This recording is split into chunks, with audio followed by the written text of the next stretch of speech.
نحمده ونستعينه ونستغفره ونعوذ بالله من شرور أنفسنا ومن سيئات أعمالنا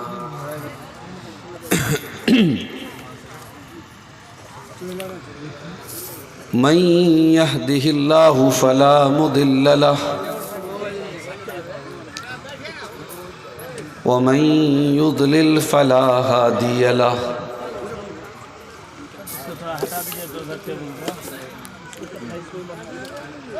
وأشهد أن لا إله إلا الله وحده لا شريك له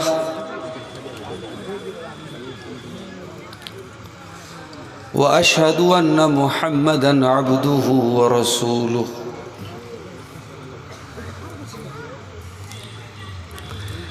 يا أيها الذين آمنوا اتقوا الله حق تقاته ولا تموتن إلا وأنتم مسلمون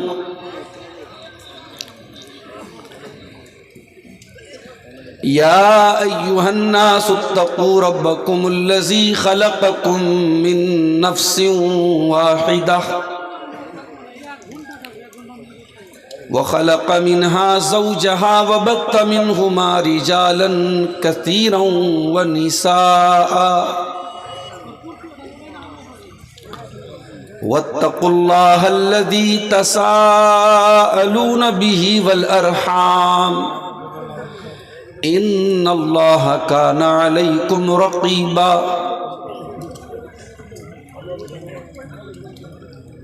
يا أيها الذين آمنوا اتقوا الله وقولوا قولا سديدا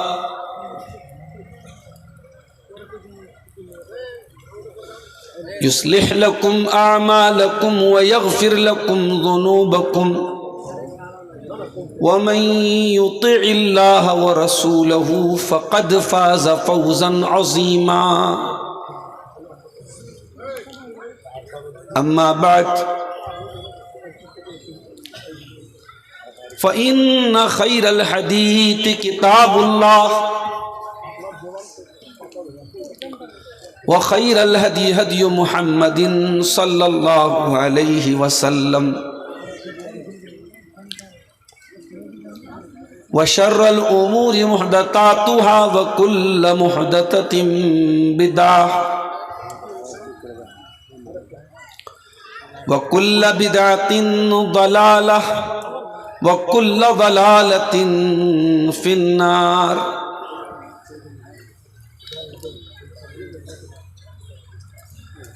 أعوذ بالله من الشيطان الرجيم بسم الله الرحمن الرحيم وعباد الرحمن الذين يمشون على الأرض هونا وإذا خاطبهم الجاهلون قالوا سلاما والذين يبيتون لربهم سجدا وقياما والذين يقولون ربنا اصرف عنا عذاب جهنم إن عذابها كان غراما إنها ساءت مستقرا ومقاما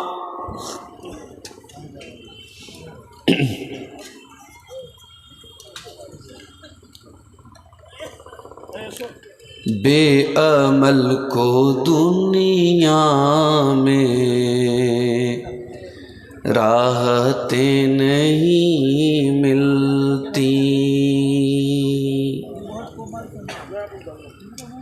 بے عمل کو دنیا میں راحتیں نہیں ملتی دوست تو دعاؤں سے جنتیں نہیں ملتی۔ اس نئے زمانے کے آدمی ادھورے ہیں، اس نئے زمانے کے آدمی ادھورے ہیں۔ صورتیں تو ملتی ہیں، سیرتیں نہیں ملتی۔ صورتیں تو ملتی ہیں، سیرتیں نہیں ملتی۔ اپنے بل پہ لڑتی ہے اپنی جنگ ہر پیڑھی، اپنے بل پہ لڑتی ہے اپنی جنگ ہر پیڑھی۔ نام سے بزرگوں کے عظمتیں نہیں ملتی، نام سے بزرگوں کے عظمتیں نہیں ملتی۔ جو پرندے آندھی کا سامنا نہیں کرتے، جو پرندے آندھی کا سامنا نہیں کرتے، ان کو آسمانوں کی رفعتیں نہیں ملتی، ان کو آسمانوں کی رفعتیں نہیں ملتی۔ شہرتوں پہ اترا کر خود کو جو خدا سمجھیں، شہرتوں پہ اترا کر خود کو جو خدا سمجھیں، منظر ایسے لوگوں کی تربتیں نہیں ملتی۔ بے عمل کو دنیا میں راحتیں نہیں ملتی، دوستوں دعاؤں سے جنتیں نہیں ملتی۔ محترم علماء کرام، حاضرین مجلس، بزرگوں اور دوستوں، نوجوان ساتھیوں، ماؤں اور بہنوں، پیارے بچوں، رات کے تقریباً 2:15 بج رہے ہیں۔ موسم میں کافی ٹھنڈک بھی ہے، شبنم بھی گر رہی ہے، اور سیمانچل کے پروگراموں میں حسن گنج اٹوا کا آج کا یہ پروگرام پہلا پروگرام ہے جس میں اتنی تاخیر سے، اتنا لیٹ مجھے حاضر ہونے کا موقع ملا ہے، اور آپ اس کے باوجود ڈٹے ہوئے ہیں، جمے ہوئے ہیں۔ عام طور سے جلسوں میں 12 بجے کے بعد کم ہی لوگ بچتے ہیں، لیکن آپ حضرات کے حوصلے کو سلام ہے، آپ کے جذبے کو سلام ہے۔ آپ نے موسم کی ٹھنڈک کے باوجود رات کے اس آخری حصے تک جلسے میں حاضری دی، بیٹھے رہے، جمے رہے، علماء کے بیانات سنتے رہے۔ اللہ تعالی ہماری اور آپ سب کی اس کوشش کو، اس محنت کو قبول فرمائے، اور آج کا یہ پروگرام جس مدرسے کے تعاون اور ترقی کے لیے منعقد ہوا ہے، اللہ اس میں اور ترقی عطا فرمائے، اور جن بھائیوں نے اس کار خیر میں، اس نیکی کے کام میں حصہ لیا ہے، اللہ ان کی اس نیکی کو، ان کے دان کو، ان کے خیرات کو، ان کے صدقات کو بھی قبول فرمائے۔ میرے بھائیوں، ایک انسان کے اگر کئی بیٹے ہوں تو ضروری تو نہیں ہے کہ ہر بیٹا ماں باپ کی مرضی کے مطابق ہو۔ کچھ بیٹے ماں باپ کے فرما بردار بھی ہوتے ہیں، کچھ بیٹے ماں باپ کے نافرمان بھی ہوتے ہیں۔ کچھ اولاد ایسی ہوتی ہے ماں باپ بڑے فخر سے کہتے ہیں میرا یہ بیٹا بہت لائق ہے، اور کچھ اولاد ایسی ہوتی ہے ماں باپ بڑے غصے میں کہتے ہیں میرا یہ بیٹا بہت نالائق ہے۔ قرآن کریم کی جو آیت میں نے آپ کے سامنے پڑھی ہے، یہ قرآن کی 19ویں پارے کی سورہ فرقان کی کچھ آیتیں۔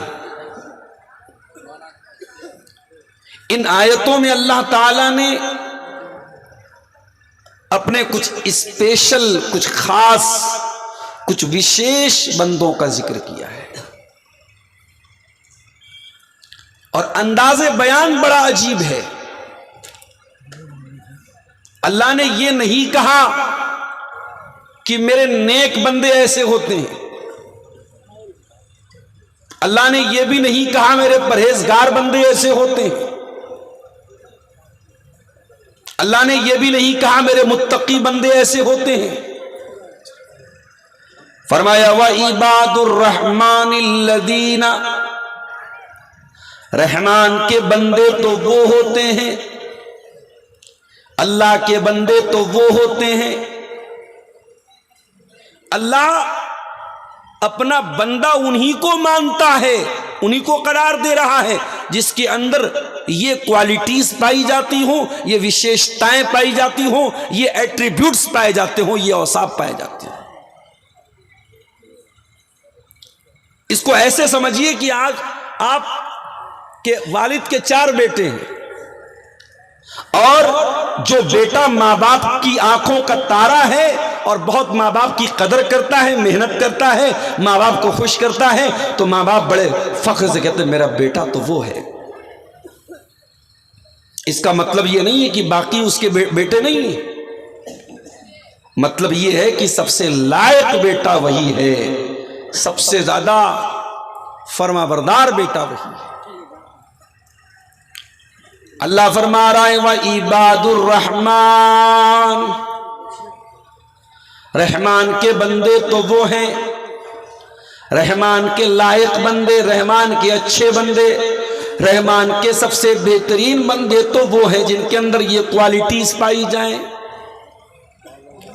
نمبر 1، الَّذِينَ يَمْشُونَ عَلَى الْأَرْضِ هَوْنًا، جو زمین کے اوپر نرمی کی چال چلتے ہیں، جو تکبر نہیں کرتے، گھمنڈ نہیں کرتے، اہنکار نہیں کرتے، غرور نہیں کرتے،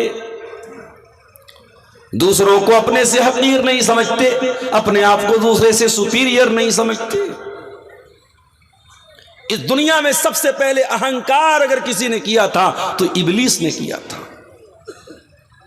جب اللہ نے ابلیس سے کہا کہ تو آدم کو سجدہ کر، تو سب سے پہلے ابلیس نے کہا تھا انا خیر منہ خلقتنی من نار وخلقتہ من طین، میں کیوں سجدہ کروں آدم کو؟ آدم was created by clay and I am created by the fire۔ اے اللہ میں آدم کو سجدہ کیوں کروں؟ آدم مٹی سے پیدا کیے گئے، میں آگ سے پیدا کیا گیا۔ آدم مٹی کی مخلوق ہے، میں آگ کی مخلوق ہوں۔ آگ ہمیشہ اوپر جاتی ہے، مٹی ہمیشہ نیچے جاتی ہے۔ I am better than him، میں آدم سے بہتر ہوں، میں آدم کو سجدہ نہیں کر سکتا۔ پتہ یہ چلا کہ اپنے آپ کو دوسروں سے بہتر سمجھنے کا جنون اس دنیا میں، اس کائنات میں سب سے پہلے اگر کسی کے دماغ میں یہ کیڑا اگر پیدا ہوا تھا وہ شیطان تھا، وہ ابلیس تھا۔ اپنے آپ کو دوسروں سے بہتر سمجھنا بند کرو، تکبر کرنا بند کرو۔ وَلَا تَمْشِ فِي الْأَرْضِ مَرَحًا، زمین میں اکڑ کر کے نہ چل۔ حضرت لقمان اپنے بچے سے کہتے ہیں وَلَا تُصَعِّرْ خَدَّكَ لِلنَّاسِ، لوگوں سے گال پھلا کر کے نہ ملا کر۔ وَلَا تَمْشِ فِي الْأَرْضِ مَرَحًا، زمین میں اکڑ کر کے نہ چلا کر۔ إِنَّ اللَّهَ لَا يُحِبُّ کل مختال فخور، اللہ تعالیٰ کسی گھمنڈی کو پسند نہیں کرتا، کسی مغرور کو پسند نہیں کرتا۔ اللہ کو گھمنڈی لوگ پسند نہیں، اللہ کو کون پسند ہے؟ جو ڈاؤن ٹو ارتھ رہتے ہیں، جو سافٹ ہارٹ کے ہیں، جو نرم دل کے ہیں، جو اپنے آپ کو ڈاؤن کر کے رکھتے ہیں، جن کے مزاج میں نرمی ہے، جن کے سوبھاؤ میں ملائمیت ہے، سافٹنس ہے، جو تکبر نہیں کرتے، جو اہنکار نہیں کرتے۔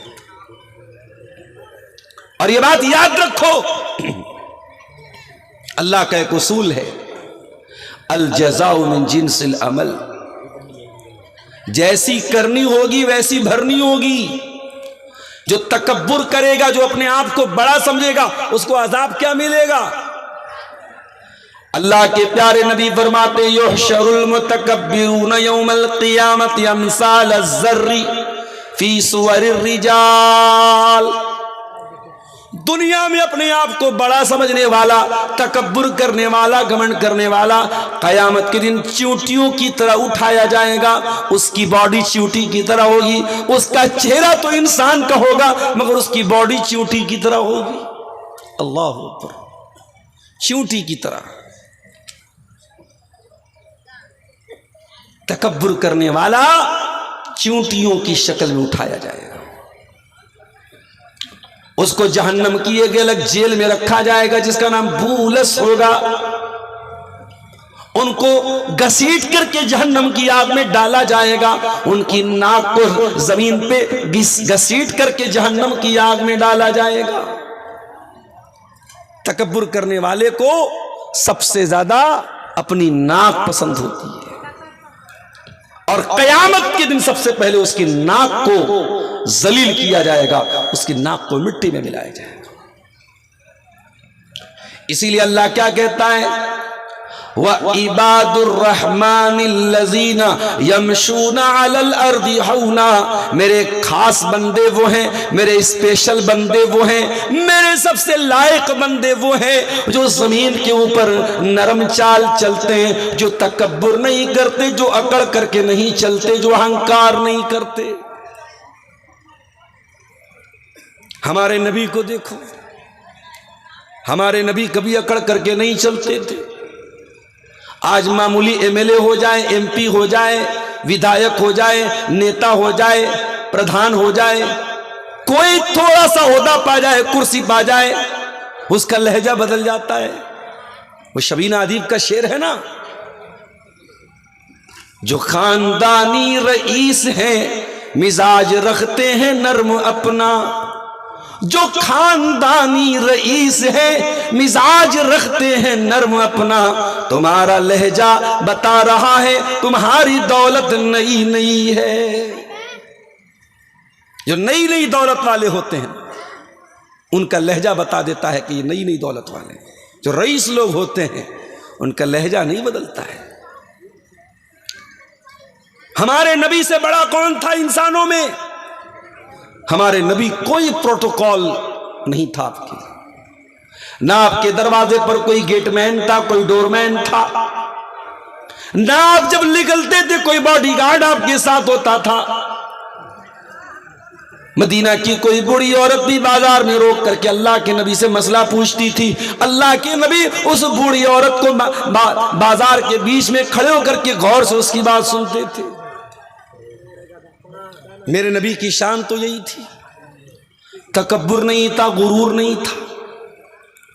اللہ کے خاص بندے جب زمین پہ چلتے ہیں تو نرمی کی چال چلتے ہیں۔ اس لیے اے میرے بھائیوں، اگر اللہ کے اسپیشل بندے بننا ہے، خاص بندے بننا ہے، تو تکبر نہ کرنا، اہنکار نہ کرنا، نرمی پیدا کر لینا، تواضع پیدا کر لینا۔ نمبر 2، وَإِذَا خَاطَبَهُمُ الْجَاهِلُونَ قَالُوا سَلَامًا۔ اور اللہ کے خاص بندوں کی دوسری پہچان کیا ہے؟ جب جاہلوں سے ان کا پالا پڑتا ہے، جب جاہلوں سے ان کا سامنا ہوتا ہے، وہ جاہلوں سے ڈیبیٹ نہیں کرتے، وہ جاہلوں سے بحث نہیں کرتے۔ آج میڈیا والے اسلام کو گالی دیتے ہیں، مسلمانوں کو گالی دیتے ہیں، اور کبھی انصار رضا کو بلا لیتے ہیں، کبھی فلانے کو بلا لیتے ہیں، کبھی ڈھماکے کو بلا لیتے ہیں۔ یہ 1000 روپیہ لے کر 500 روپیہ لے کے چینل پہ جا کے گالی سنتا ہے، اسلام کو گالی دلواتا ہے۔ ارے بے غیرت، تیرے وہاں میڈیا پہ جانے سے اسلام کا کیا فائدہ ہو رہا ہے؟ یہ بے غیرت قسم کے مولوی جن کو اسلام کے بارے میں کچھ عطا پتہ نہیں، 1500 روپیے میں یہ چینل پہ جاتے ہیں اور کھلے عام ان کو گالی دی جاتی ہے، اور یہ سنتے ہیں چند روپیوں کے لیے۔ میرے ساتھ ہر آدمی اس لائق نہیں ہوتا کہ اس سے ڈیبیٹ کی جائے، اس سے چرچا کی جائے۔ وَإِذَا خَاطَبَهُمُ الْجَاهِلُونَ قَالُوا سَلَامًا۔ سامنے والا اگر سننے کی طاقت رکھتا ہے تو اس کو سنایا جائے، سامنے والا جب سننا ہی نہیں چاہتا، اس کو اسلام کو گالی ہی دینا ہے، اس کو قرآن کو گالی ہی دینا ہے، اس کو پیارے رسول کو برا بھلا ہی کہنا ہے، تو پھر آپ اس سے ڈیبیٹ کر کے کیا کریں گے؟ چرچا کر کے کیا کریں گے؟ بحث کر کے کیا کریں گے؟ اس نے تو اسی لیے ڈیبیٹ کی محفل لگائی ہے تاکہ اسلام کو ذلیل کیا جائے، مسلمانوں کو گالی دی جائے۔ سن لو میرے بھائیو، وَإِذَا خَاطَبَهُمُ الْجَاهِلُونَ قَالُوا سَلَامًا۔ جاہلوں کو سلام کر کے آگے بڑھ جاؤ۔ جاہل کا جواب جاہلوں کی طرح نہ دینا۔ ہمارے نبی کو دیکھو، بڑے بڑے جاہلوں سے آپ کا سامنا ہوا، مسجد میں بیٹھے ہوئے ہیں، ایک دیہاتی آتا ہے اور آ کر کے جہاں نماز پڑھی جاتی ہے وہاں آ کر کے وہ پیشاب کرنے لگتا ہے۔ وہ لیٹرین کی جگہ، باتھ روم کی جگہ پیشاب نہیں کرتا، جہاں نماز پڑھی جاتی ہے، جہاں صف لگتی ہے وہاں پہ آ کے پیشاب کرتا ہے۔ صحابہ کرام اس کو مارنے کے لیے دوڑتے ہیں۔ اللہ کے نبی اپنے صحابہ سے کہتے رک جاؤ، لا تظلمو، اس کو پیشاب کر لینے دو، اس کو پیشاب کرنے سے مت روکو۔ جب وہ پیشاب کر لیتا ہے، اللہ کے نبی پانی منگاتے ہیں، اس کے پیشاب پہ پانی ڈال کے صفائی کرتے ہیں، بڑے پریم سے اس کو بلاتے ہیں، بڑی محبت سے اپنے پاس بلاتے ہیں، بڑے پیار سے کہتے ہیں اے میرے بھائی، ان هذه المساجد لا تصلح لہذا، یہ مسجد ہے، پیشاب کرنے کی جگہ نہیں ہے، واش روم نہیں ہے، یہ باتھ روم نہیں ہے، مترالے نہیں ہے، یہ اللہ کے ذکر کی جگہ ہے، نماز کی جگہ ہے، تسبیح کی جگہ ہے، آئندہ یہ کام مت کرنا۔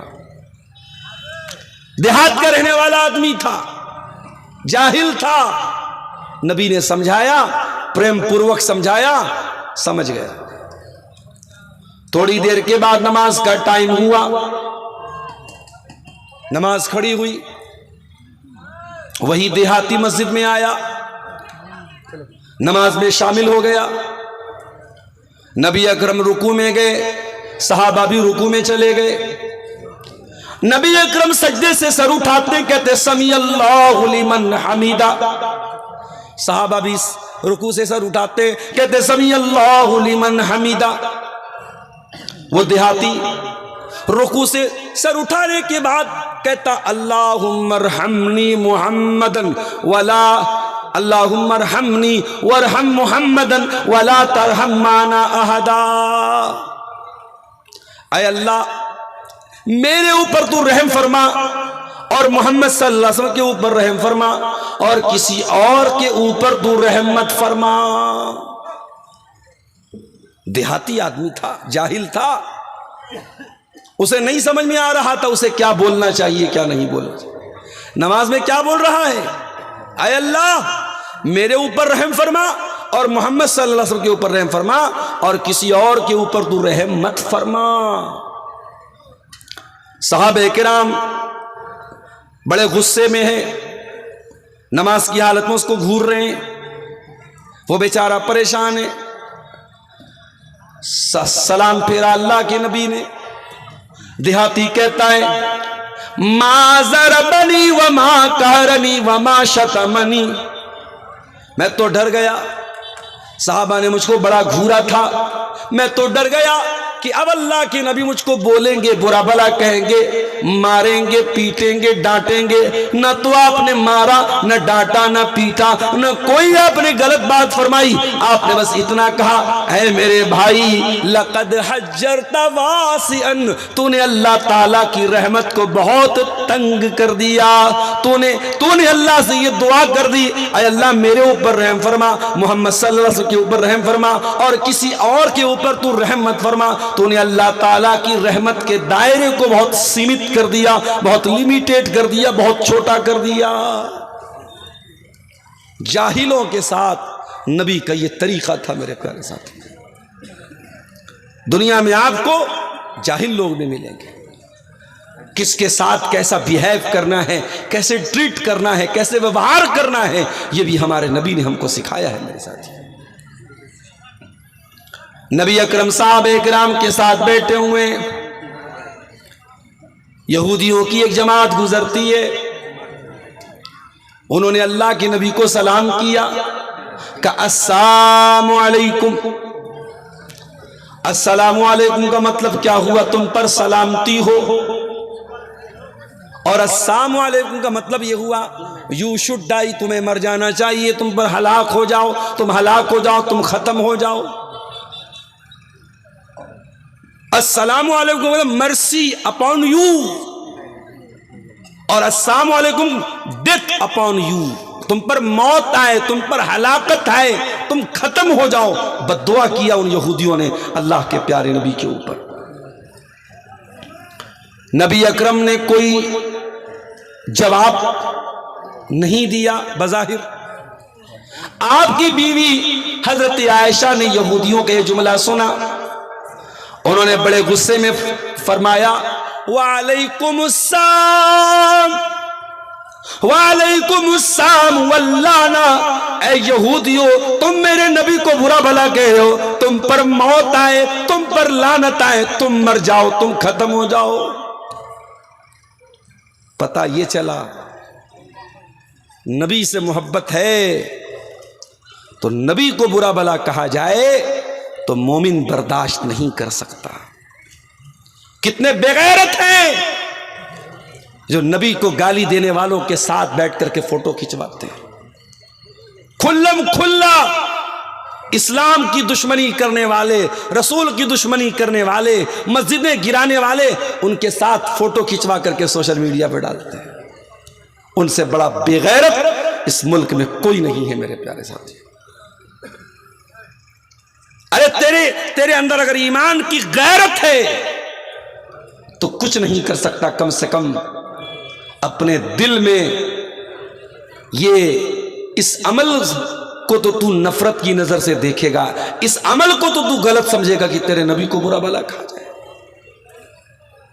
یہودیوں نے اللہ کے نبی کے لیے موت کا لفظ استعمال کیا، حضرت عائشہ بھڑک گئی، فرمایا وعلیکم السلام واللعنہ، اے یہودیوں تم پر موت آ جائے، تم پر لعنت برسے۔ نبی نے فرمایا مہلن یا عائشہ، اے عائشہ اتنا جلدی تمہیں تیش میں نہیں آنا چاہیے، تمہیں غصے میں نہیں آنا چاہیے۔ اے عائشہ نرمی سے کام لو، پیار سے کام لو، محبت سے کام لو، اتنا جلدی تمہیں ایموشنل نہیں ہونا چاہیے، اتنا جلدی تمہیں جذباتی نہیں ہونا چاہیے۔ کہا اے اللہ کے نبی شاید آپ نے سنا نہیں تھا، وہ یہودی جب جا رہے تھے انہوں نے سلام کیا تھا، انہوں نے السلام علیکم نہیں کہا تھا، انہوں نے السلام علیکم کہا تھا۔ اے اللہ کے نبی وہ آپ کے لیے موت کی بد دعا کرے میں کیسے برداشت کر سکتی ہوں، میں کیسے گوارا کر سکتی ہوں؟ جب انہوں نے آپ کے لیے موت کا لفظ استعمال کیا تب میں نے ان کا جواب دیا تھا۔ آپ نے فرمایا عائشہ تمہیں کیا لگتا ہے میں نے جواب نہیں دیا تھا، میں نے جواب دیا تھا۔ جب انہوں نے یہ کہا تھا السلام علیکم، اے عائشہ میں نے جواب دے دیا تھا، میں نے کیا کہا تھا؟ وعلیکم، سیم ٹو یو، تم میرے لیے موت کی بد دعا کر رہے ہو، سیم ٹو یو، تم پر بھی موت آئے، میں نے جواب دے دیا۔ نبی نے گالی کے جواب میں گالی نہیں دی، ان کا لفظ بھی نہیں دہرایا، آپ نے فرمایا وعلیکم، تم پر بھی ہو، سیم ٹو یو، آپ نے سیم ٹو یو کہا، آپ نے وہ لفظ استعمال نہیں کیا جو یہودیوں نے استعمال کیا۔ یہ نبی کا اخلاق تھا۔ تو اللہ کے اسپیشل بندے وَإِذَا خَاطَبَهُمُ الْجَاهِلُونَ قَالُوا سَلَامًا، جب جاہلوں سے ان کا سامنا ہوتا ہے سلام کہہ کر کے آگے بڑھ جاتے ہیں۔ دو چیزیں ہو گئی اور آگے بڑھیے۔ نمبر 3، وَالَّذِينَ يَقُولُونَ رَبَّنَا اصْرِفْ عَنَّا عَذَابَ جَهَنَّمَ إِنَّ عَذَابَهَا كَانَ غَرَامًا۔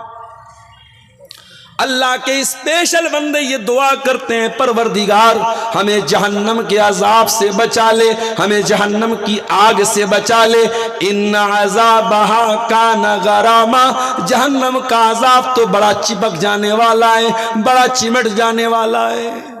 اللہ اکبر، اللہ کے نیک بندے ہیں، اللہ نے کہا وہ تکبر نہیں کرتے، وہ جاہل کا جواب نہیں دیتے۔ اور تیسری چیز کیا فرمائی؟ والذین یبیتون لربہم سجدا وقیاما، وہ رات بھر سجدے میں گزار دیتے ہیں، وہ تہجد پڑھتے ہیں، وہ قیام اللیل کرتے ہیں، وہ راتوں میں تہجد کی نماز پڑھتے ہیں۔ میرے نوجوانوں، اللہ کے خاص بندے تو راتوں میں تہجد پڑھتے ہیں، تیری راتیں تو انسٹاگرام پہ گزر رہی ہیں، تیری راتیں تو اسنیپ چیٹ پہ گزر رہی ہیں، تیری راتیں تو فیس بک کی ریلز میں گزر رہی ہیں، تیری راتیں تو گندے ویڈیوز کو دیکھنے میں گزر رہی ہیں۔ اے اللہ کے بندو، اللہ کے کچھ بندے ایسے بھی ہوتے ہیں جب دنیا اپنے بستر پہ آرام کر رہی ہوتی ہے وہ رات کو اٹھ کر کے تہجد کی نماز پڑھتے ہیں۔ تتجافا جنوبہم عن المضاجع يدعون ربهم خوفا وطمعا، دنیا جب اپنے بستروں پہ سوئی رہتی ہے وہ بستروں سے الگ ہو کر کے اللہ کو یاد کرتے رہتے ہیں، تہجد کی نماز پڑھتے رہتے ہیں۔ تہجد کی عادت ڈالو میرے ساتھی۔ اگر زندگی میں کوئی سپنا ہے، کوئی خواب ہے، کوئی تکلیف ہے، کوئی دکھڑا ہے، کوئی مصیبت ہے، رات میں جب سناٹا ہو جائے، 2 بج جائے، 3 بج جائے، وضو کرو، آؤ اور اللہ کے سامنے رونا شروع کر دو، اللہ کے سامنے تڑپنا شروع کر دو، اللہ کے سامنے سجدہ کرنا شروع کر دو، پھر دیکھو تمہاری زندگی سے غم کیسے دور ہوتے ہیں، تمہاری زندگی سے تکلیف کیسے دور ہوتی ہے۔ تہجد پڑھتے ہیں اللہ کے نیک بندے۔ ہم سے تو 5 ٹائم کی نماز ادا نہیں ہوتی، حی علی الصلاۃ کی آواز آ رہی ہے، ہماری دکان بھی اوپن ہے، ہمارا کاروبار بھی چل رہا ہے، ہمارا لین دین بھی چل رہا ہے، ہم تو 1 ٹائم کی نماز نہیں پڑھتے۔ جلسہ ہو رہا ہے گاؤں میں، عشاء کی نماز میں کتنے لوگ مسجد میں تھے جا کے پتہ کر لینا۔ جلسے کے بعد فجر کی نماز میں گاؤں میں کتنے لوگ فجر کی نماز میں شامل ہوتے جا کے پتہ کر لینا۔ مسجد تو بنا لی شب بھر میں ایمان کی حرارت والوں نے، من اپنا پرانا پاپی تھا برسوں میں نمازی بن نہ سکا۔ اللہ کہتا ہے میرے خاص بندے تہجد پڑھتے ہیں۔ میری پیاری ماں بہنوں، آپ سے بھی شکایت ہے، آج عورتیں بھی نماز کے معاملے میں بہت لاپرواہ ہیں، ان کو اپنے موبائل اور اپنے دنیا کے کاموں میں اتنا بزی ہو گئی ہیں، آج نماز کی ان کو فرصت نہیں مل رہی ہے۔ میری پیاری ماں بہنوں کان کھول کے سن لو، اللہ کے نبی فرماتے ہیں اذا صلت المرأۃ خمسہا، عورت صرف 4 کام کر لے جنت میں چلی جائے گی، جنت کے سارے گیٹ کھول دیے جائیں گے عورت کے لیے، جنت کے سارے دروازے اوپن کر دیے جائیں گے عورت کے لیے۔ اذا صلت المرأۃ خمسہا، جب عورت 5 ٹائم کی نماز پڑھے پڑے، وصامت شہرہا رمضان کا روزہ رکھے، واطاعت زوجہا اپنے شوہر کی اطاعت کرے، واحسنت فرجہا اپنی شرمگاہ کی حفاظت کرے. یہ 4 کام عورت کر لے جنتی ہے. آج کیا عالم ہے، نہ شوہر نماز پڑھتا ہے نہ بیوی نماز پڑھتی. بچے کہاں سے نماز پڑھیں گے؟ بچے کہاں سے نماز پڑھیں گے؟ آج کل کی ممی لوگ بچوں کو موبائل ہاتھ میں دے کے تو ناشتہ کراتی. میرا بیٹا تو بغیر موبائل لیے ناشتہ نہیں کرتا ہے. ارے کیسے کرے گا جب اس کی ممی نہیں کرتی تو وہ کیسے کرے گا؟ صبح ممی اٹھتی ہیں پہلے موبائل دیکھتی ہیں، پاپا اٹھتے ہیں پہلے موبائل دیکھتے ہیں. جو آپ بوئیں گے وہی کاٹیں گے. ببول کا پیڑ بو کر کے آپ آم نہیں توڑیں گے میرے پیارے ساتھی. اسی لیے اللہ کے نبی فرماتے رحم اللہ رجلا قام من اللیل، اللہ تعالی اس آدمی کے اوپر رحمت نازل کرے جو رات میں اٹھ کر کے تہجد پڑھتا ہے. وَأَيْقَظَ امْرَأَتَهُ اور اپنی بیوی کو، اپنی میڈم کو، اپنی بیگم کو بھی اٹھاتا ہے. اور اگر بیگم انکار کرتی ہیں، نہیں میں 2 بجے رات میں سوئی ہوں مجھ کو مت اٹھاؤ، میں 1 بجے رات میں سوئی ہوں مجھ کو مت اٹھاؤ، اگر بیگم انکار کرتی ہیں نَزَحَ فِي وَجْهِ الْمَاء تو بیگم کے چہرے پر پانی ڈال کے اٹھاتا ہے. اب حسن پوری اٹوا والو، آپ اپنی بیگم کو رات میں تہجد پڑھنے کے لیے اٹھانا اور نہ اٹھے تو پانی ڈال دینا، اور پھر بیگم جو آپ کے ساتھ کریں گی وہ بعد میں ہم کو بتانا کہ ہمارے ساتھ کیا ہوا. حدیث تو یہی کہہ رہی ہے اللہ رحمت نازل کرے اس آدمی کے اوپر. اب آپ کی ہمت جتنی ہو آپ اتنا کام کیجئے، آگے کا رزق میں نہیں لے سکتا، میں حدیث پڑھ کے آپ کو سنا رہا ہوں. آدمی رات میں اٹھے تہجد پڑھے اور بیوی کو اٹھائے، بیوی نہ اٹھے تو پانی ڈال کے چل میرے ساتھ تہجد پڑھ. اور اس کا اپوزٹ بھی ہے وَرَحِمَ اللَّهُ امْرَأَةً قَامَتْ مِنَ اللَّيْلِ اللہ تعالیٰ رحمت نازل کرے اس عورت کے اوپر جو رات میں اٹھ کر کے تہجد پڑھتی ہے. تہجد پڑھتی ہے اور اکیلی نہیں پڑھتی ہے، اپنی شوہر کو بھی اٹھاتی ہے. اور شوہر اگر انکار کر دے تو بیوی شوہر کے چہرے پر پانی ڈال دیتی. اب بیوی اگر اتنا پنگا لے سکتی ہے شوہر سے تو لے لے. آج کل کی بیویاں بھی ماشاءاللہ ہوتی ہیں، آج کل کے شوہر بھی ماشاءاللہ ہوتے ہیں. ایک آدمی بیچارہ بڑا پریشان تھا دوسری شادی کے لیے، آئے دن اپنی بیوی سے کہتا تھا دوسری شادی کرنا چاہتا ہوں، دوسری شادی کرنا چاہتا ہوں. بیوی اس کی بہت کھڑتی رہتی تھی، کم بخت اس کو ہمیشہ دوسری شادی کا چکر لگا رہتا ہے. ایک دن جمعرات کا دن تھا، شوہر گھر میں آیا بڑا خوش تھا. بیوی نے کیا بات ہے بہت خوش دکھ رہے ہو، کیا معاملہ ہے؟ کہا کہ وہ اصل میں کیا بتاؤں، دوسری شادی طے ہو گئی، رشتہ مل گیا ہے اور کل جمعہ کے بعد میرا نکاح ہے. بیوی نے کہا اچھا جمعہ کے بعد تیرا نکاح ہے، کوئی بات نہیں. بیوی کھانا لائی، شوہر نے کھانا کھایا، سو گیا، اٹھا جا کر کے نہایا دھویا، نیا کپڑا پہنا. بیگم نے کہا کہاں جا رہے ہو؟ کہا کہ جمعہ پڑھنے جا رہا ہوں، جمعہ کے بعد میرا نکاح ہے. کہا کہ وہ رات میں جو میں نے تم کو کھانا کھلایا تھا نا، اس میں نے بہت لمبی نیند کی دوا ڈالی تھی. تم سوئے تھے جمعرات کو اور آج منڈے ہے، سوموار ہے، آج جا کے تم اٹھے ہو. اگلی بار اگر تم نے دوسری شادی کا سپنا دیکھا تو سیدھے قیامت کے دن اٹھو گے. تو آج کل کی اتنی ڈینجرس بیویاں بھی ہوتی ہیں، معاف کیجئے گا. تو اس لیے اللہ کے نبی نے ایک بہترین پریوار چلانے کا طریقہ کیا بتایا؟ شوہر بھی تہجد پڑھے، بیوی بھی تہجد پڑھے. یہ بہترین کپل ہے، یہ بہترین جوڑا ہے جو نیکی کے کاموں میں ایک دوسرے کا سپورٹ کرے، ایک دوسرے کی مدد کرے. اسی لیے اللہ تعالیٰ کہتا ہے میرے نیک بندے تہجد پڑھتے ہیں، رات بھر سجدہ کرتے ہیں، قیام کرتے ہیں. ظاہر ہے جب تہجد پڑھیں گے تو 5 ٹائم کی نماز تو آٹومیٹک پڑھیں گے، یعنی 5 ٹائم کی نماز کے پابند ہیں اور رات میں تہجد بھی پڑھتے ہیں. اتنا سب کرنے کے بعد ہم ہوتے تو جنت کو اپنے باپ کی کھیتی سمجھتے. اگر ہم تہجد پڑھتے تو ہم تو یہ سمجھتے کہ جنت تو ہمارے باپ کی ہو گئی. لیکن اللہ کے خاص بندے کیا کرتے ہیں؟ قرآن کہتا ہے وہ تہجد پڑھتے، وہ رات بھر تہجد پڑھنے کے بعد بھی کیا کہتے ہیں؟ والذین یقولون ربنا اصرف عنا عذاب جہنم، وہ دعا کرتے اللہ تعالیٰ سے، اے اللہ تو جہنم کے عذاب سے ہم کو بچا لے، ان عذابہا کان غراما، جہنم کا عذاب بڑا خطرناک ہے، وہ لگ جائے تو چھوٹنے والا نہیں ہے، وہ چپک جائے تو چھوٹنے والا نہیں ہے۔ دنیا کی آگ سے بہت الگ ہے جہنم کی آگ۔ دنیا کی آگ ڈیزل سے جلتی ہے، سی این جی سے جلتی ہے۔ آپ سی این جی کار میں چلے جائیں، میں پٹنہ سے جس گاڑی سے آتا ہوں سی این جی گاڑی ہے، سی این جی پمپ آتا ہے، ڈرائیور کہتا ہے مولوی صاحب اتر جائیے۔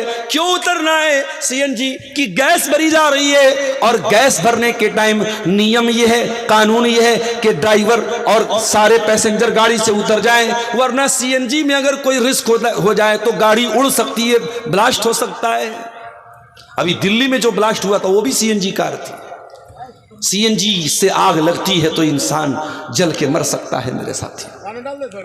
حیدرآباد کے وہ ہمارے بھائی جو عمرہ کرنے گئے تھے سعودی عرب کی دھرتی پر، مکہ سے مدینہ جا رہے تھے، جن کی بس ڈیزل کے ٹینکر سے ٹکرائی تھی، اور ڈیزل کے ٹینکر سے ٹکرانے کے بعد پوری بس جل کے خاک ہو گئی، سارے پیسنجر مر گئے، ڈرائیور کو چھوڑ کے ڈرائیور کود گیا تھا، اور ایک آدمی اور جس کا نام سلمان تھا وہ بچ گیا تھا، باقی سارے کے سارے لوگ ڈیزل کے ٹینکر سے لڑ کر کے مر گئے تھے۔ دنیا کی آگ میں اتنی بھیانک آگ ہوتی ہے، ڈیزل کی آگ، پیٹرول کی آگ، سی این جی کی آگ، ایل پی جی کی آگ، لیکن جہنم کی آگ ان سب سے الگ ہوگی، ان سب سے زیادہ خطرناک ہوگی۔ جہنم کی آگ کیسی ہوگی؟ اللہ نے فرمایا یا ایھا الذین آمنوا قوا انفسکم واہلیکم نارا، اے ایمان والو اپنے آپ کو اور اپنے پریوار کو جہنم کی آگ سے بچا لو۔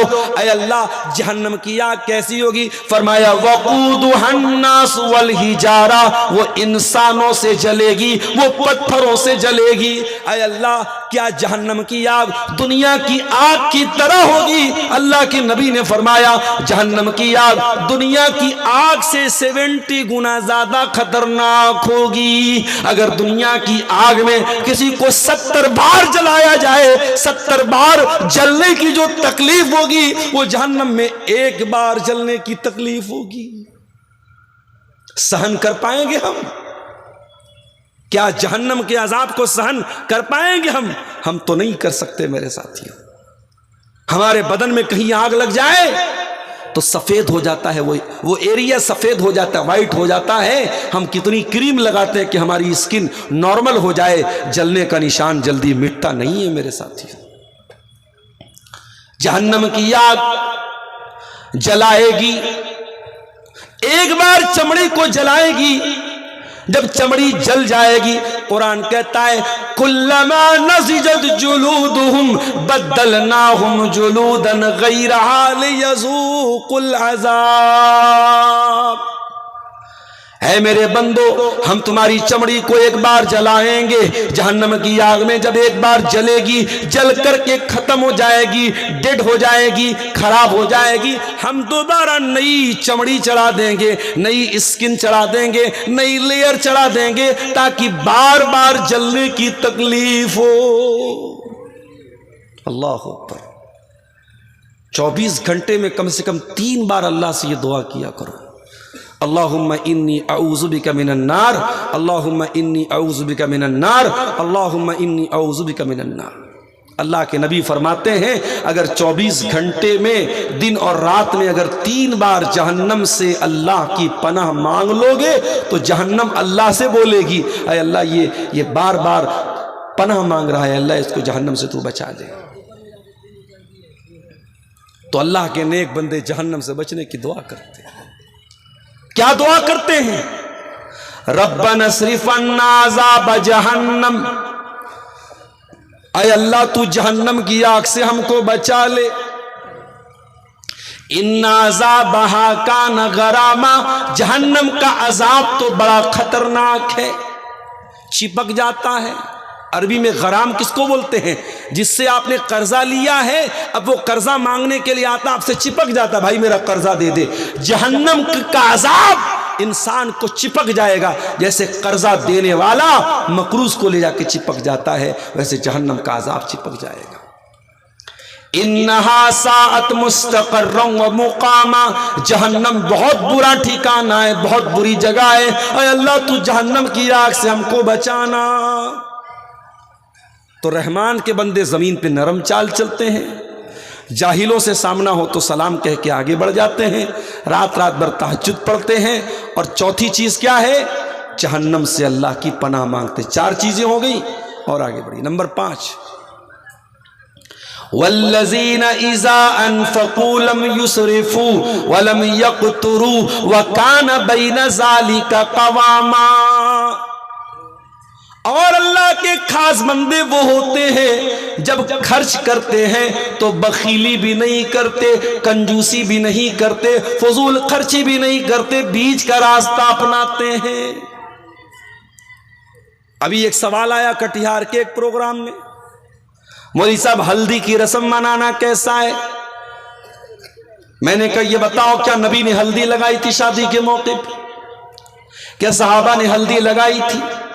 تم نے ہلدی کے نام سے پوری سیریمنی رکھی، تم نے پنڈال لگایا، تم نے ہلدی کے کپڑے بیوی لڑکیوں کو پہنائے، مردوں کو پہنائے۔ میرے پیارے بھائیوں، یہ پوری کی پوری رسم غیر اسلامی رسم ہے، غیر مسلموں کی رسم ہے، جو ان کے کلچر سے تمہارے بیچ میں آئی ہے۔ ہلدی پہ پیسہ خرچ ہو رہا ہے، منگنی کی بڑی بڑی رسم ہو رہی ہے، اس پہ پیسہ خرچ ہو رہا ہے۔ بارات میں 300 باراتیوں کو لے جا کے ان کو لے کے جا کے کھانا کھلایا جا رہا ہے، پھر جہیز میں ڈیمانڈ کی جا رہی ہے۔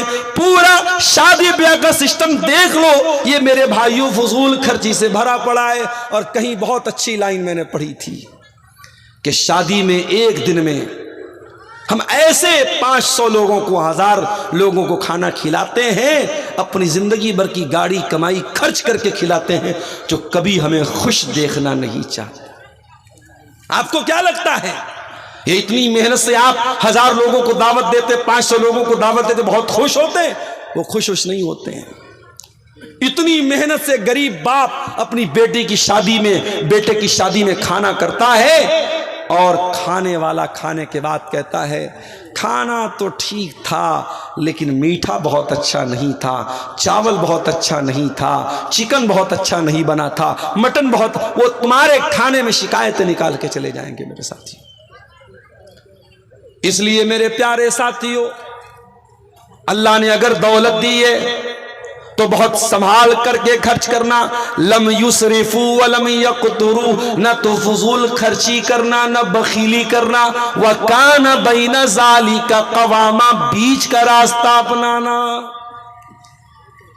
اچھا ایک سوال، اگر شوہر کنجوس ہے اور بیوی کو پیسہ نہیں دے رہا ہے ضرورت بھر کا، بیوی کے بچوں کے بیوی کے خرچ نہیں اٹھا رہا ہے، تو کیا شوہر کا پیسہ بغیر بتائے بیوی لے سکتی ہے؟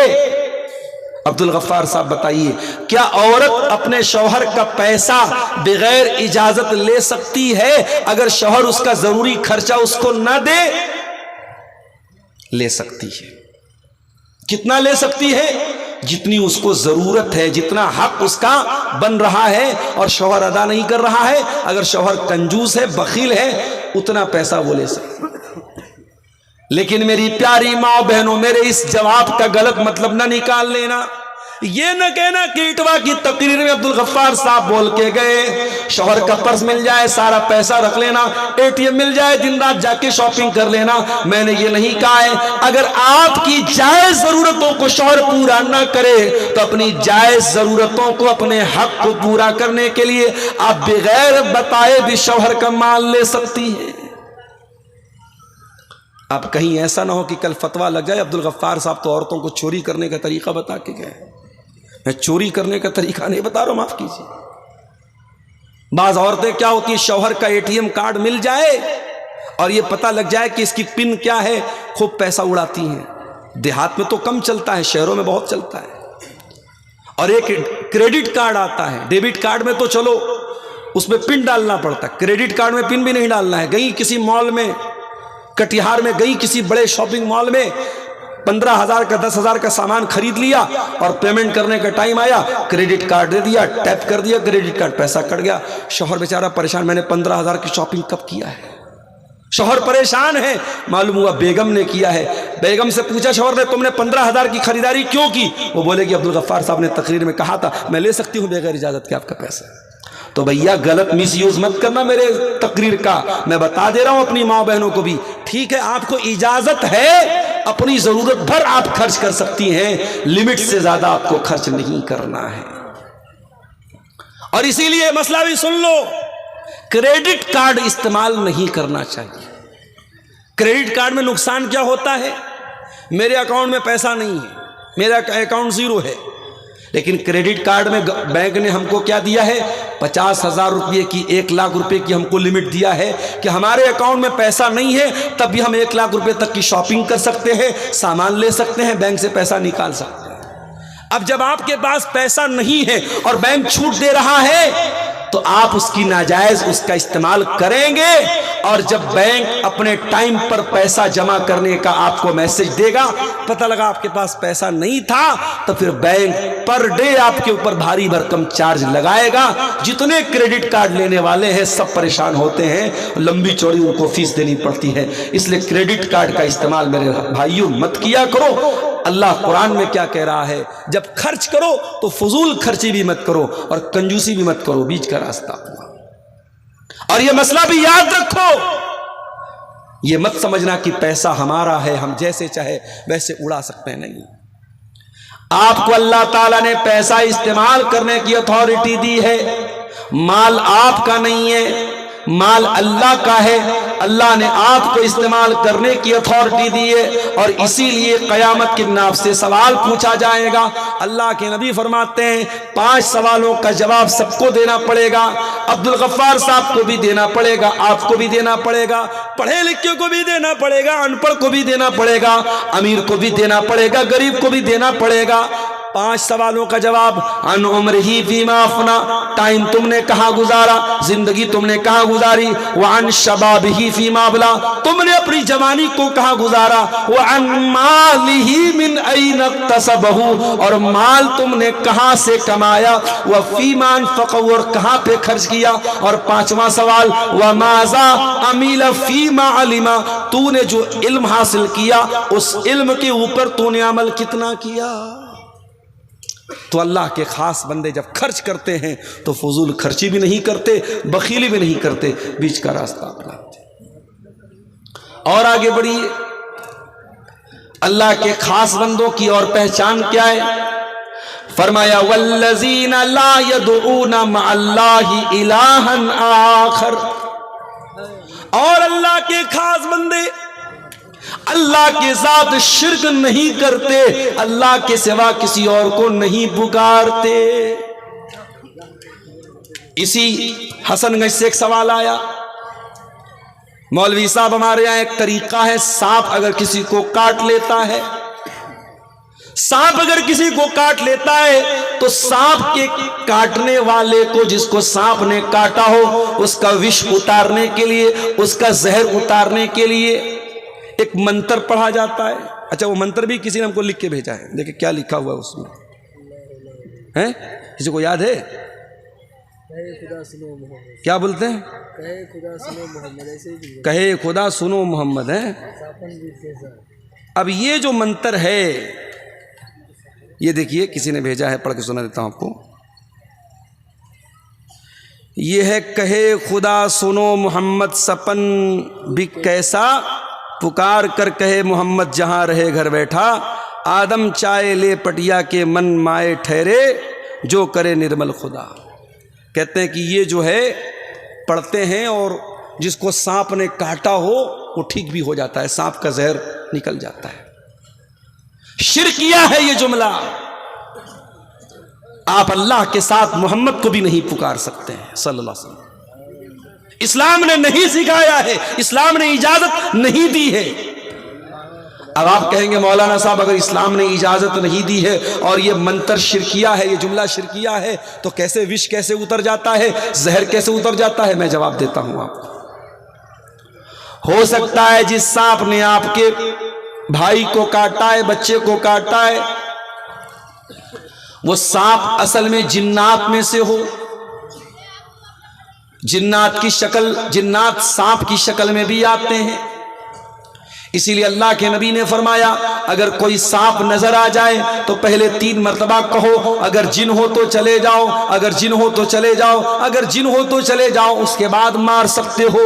جنات بھی ہو سکتے ہیں سانپ کی شکل میں، ہو سکتا ہے یہ کوئی شیطانی جن ہو جس نے آپ کے بھائی کو کاٹا ہے، اور جب آپ نے یہ منتر پڑھا، کہے خدا محمد، جو آپ نے یہ پڑھا، شرکیہ جملہ پڑھا، تو شیطان نے فوراً اپنا زہر باہر نکال دیا تاکہ آپ کا عقیدہ پکا ہو جائے کہ یہ پڑھنے سے شیطان وہ سانپ کا زہر نکل جاتا ہے۔ یاد رکھو میرے بھائیوں، انسان مر جائے مگر توحید سے سمجھوتا نہ کرے۔ کوئی شرکیہ جملہ پڑھنے کی اجازت نہیں ہے۔ اگر کسی کو سانپ نے کاٹا ہے، کسی پر جادو کا معاملہ ہے، کسی پر جو ہے جنات کا معاملہ ہے، آپ سورہ فلق پڑھیے، سورہ ناس پڑھیے، آیت الکرسی پڑھیے، آپ قرآن کی آیتوں کے ذریعے علاج کیجئے۔ ابھی آج میں سمریا کے علاقے میں گیا تھا اور ایک صاحب نے ان کے گھر میں ان کی بہن کو کچھ مسئلہ تھا اور وہ بیچاری مدرسے میں پڑھنے جا رہی تھی، ڈر جا رہی تھی۔ میں نے ان کو قرآن کی آیت پڑھ کے دم کیا۔ میرے بھائیوں، آپ قرآن کی آیتوں کے ذریعے علاج کیجئے، قرآن میں شفا ہے۔ لیکن اس طریقے کے شرکیہ چیزوں میں آج اہل حدیثوں کے گھروں میں بھی اگر کسی لڑکی کو کوئی مسئلہ آتا ہے، لوگ اس کو کیا کرتے ہیں؟ کسی اوجھا کو بلا لیتے ہیں، کسی شرک کرنے والے کو بلا لیتے ہیں، اور وہ شرک کرنے والا، وہ پتھروں کے آگے سجدہ کرنے والا، وہ مزاروں اور قبروں کے آگے سجدہ کرنے والا، اس کو بلا کر کے اپنی بہن بیٹی کا علاج اس سے کرواتے ہیں۔ اور وہ علاج کیا کرتا ہے؟ وہ شرکیہ چیزیں پڑھتا ہے، وہ شرکیہ حرکتیں کرتا ہے۔ رحمان کے بندے شرک نہیں کرتے۔ میرے پیارے ساتھیوں، اپنی توحید کی حفاظت کیجیے۔ والذین لا يدعون مع اللہ الہا آخر، رحمان کے بندے اللہ کے ساتھ کسی کو شریک نہیں کرتے، شرک نہیں کرتے۔ اور اگر اپنے آپ کو اہل حدیث کہتے ہو تو کان کھول کے سن لو، اہل حدیث کی پہچان یہی ہونی چاہیے، مر جاؤ کٹ جاؤ لا تشرک باللہ۔ اللہ کے نبی نے حضرت معاذ بن جبل سے کہا تھا، اے معاذ، اللہ کے ساتھ کبھی شرک مت کرنا۔ وَإِن قُتِلْتَ، تمہیں قتل کر دیا جائے، تمہیں ٹکڑے ٹکڑے کر دیا جائے، او حُرِّقْتَ، تمہیں جلا کر کے خاک کر دیا جائے، اے معاذ تم کبھی اللہ کے ساتھ شرک مت کرنا، شرک مت کرنا، اللہ کا درجہ کسی اور کو مت دینا۔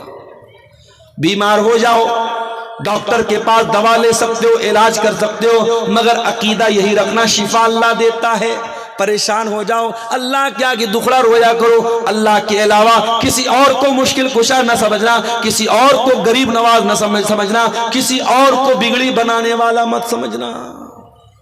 آج کل تعویذ کا بھی بڑا معاملہ چل رہا ہے۔ بچہ بیمار ہو گیا، تعویذ پہنا دیا اس کو۔ کبھی آپ نے دیکھا ہے تعویذ میں کیا ہوتا ہے؟ کبھی موقع ملے کوئی تعویذ کاٹ کے دیکھیے اس کے اندر کیا لکھا رہتا ہے۔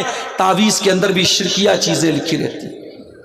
اور 2 منٹ کے لیے مان لو کہ تعویذ کے اندر اگر قرآن کی آیتیں بھی لکھی ہیں تو قرآن کی آیتوں والا تعویذ بھی استعمال کرنا جائز نہیں ہے۔ میں بیمار ہوں، ڈاکٹر کے پاس جاتا ہوں، ڈاکٹر صاحب مجھے بہت تیز بخار ہے، ڈاکٹر نے پیراسیٹامول دیا، ڈاکٹر نے ایموکسی سلن دیا، ڈاکٹر نے ایزیترومائسن دیا، اینٹی بائیوٹک دیا، بخار کی دوا دیا، ڈاکٹر نے کہا جاؤ صبح شام کھا لینا۔ میں گھر آیا اور میں نے اینٹی بائیوٹک اور بخار کی ٹیبلٹ کو ایک پڑیا میں رکھا اور پڑیا میں رکھ کے گلے میں لٹکا لیا، مجھے کبھی آرام نہیں ملے گا۔ ڈاکٹر نے دوا پینے کو دیا تھا، ڈاکٹر نے دوا لٹکانے کو نہیں دیا تھا۔ قرآن شفا ہے، قرآن کے ذریعے آپ کو شفا ملے گی، مگر قرآن کو پڑھنے سے شفا ملے گی۔ قرآن کو پڑھ کے دم کیجئے، قرآن گلے میں لٹکانے سے، قرآن تعویذ کی شکل میں لٹکانے سے میرے بھائیوں آپ کو شفا نہیں ملے گی، آپ کو آرام نہیں ملے گا۔ تو تعویذ سے بچیے۔